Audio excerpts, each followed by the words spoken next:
yet account for 25 to 33% of all female violence victims in Los Angeles. The Civil Rights Department reported declining violence against other racial groups. However, violence against Black women has skyrocketed. I am appalled that Councilmember Harris-Dawson's office and Mayor Bass have not responded with a plan to readdress this urgent issue.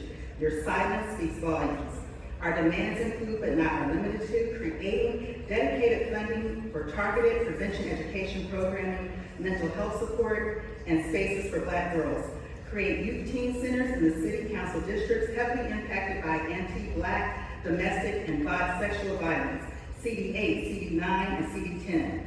The Women's Leadership Project is currently working in South Los Angeles, our community, and we're doing this work. We hold the city accountable for resources and funding to continue our work and to actually stand for Black girls. Thank you. Next speaker, please.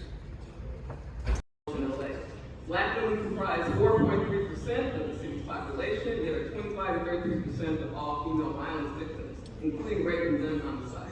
Since the release of this report, we've outreached to Councilmember Harris-Dawson's office and Mayor Bass and received no response on the city's plan to address these issues in collaboration with Black women and girls who are directly affected.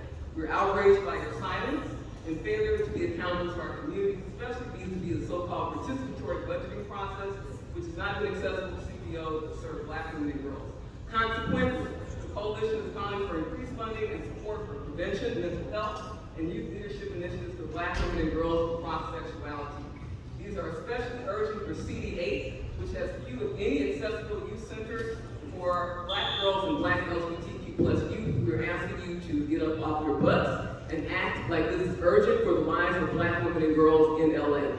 I work also with the Women's Leadership Project and the Standing for Black Girls Task Force. I'm also a concerned constituent who resides in CD8, just a few blocks from where Mike Fiona Johnson was found dead in her car in 2020, and less than 3 miles from where 16-year-old Tiani Thea's body was discarded just a year later.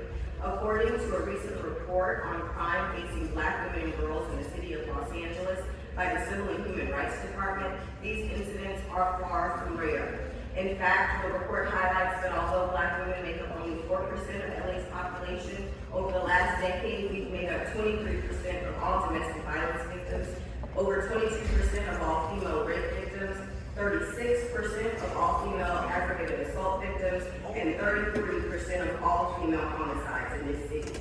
It's frightening to be a Black girl in the city of Angels. We are calling for Mayor Bass and this council to stand with us for Black girls by increasing funding and physical support for trauma-informed, culturally specific prevention programs, and to make the funding processes more transparent and accessible to the community agencies already engaged in this work. Thank you. Thank you very much.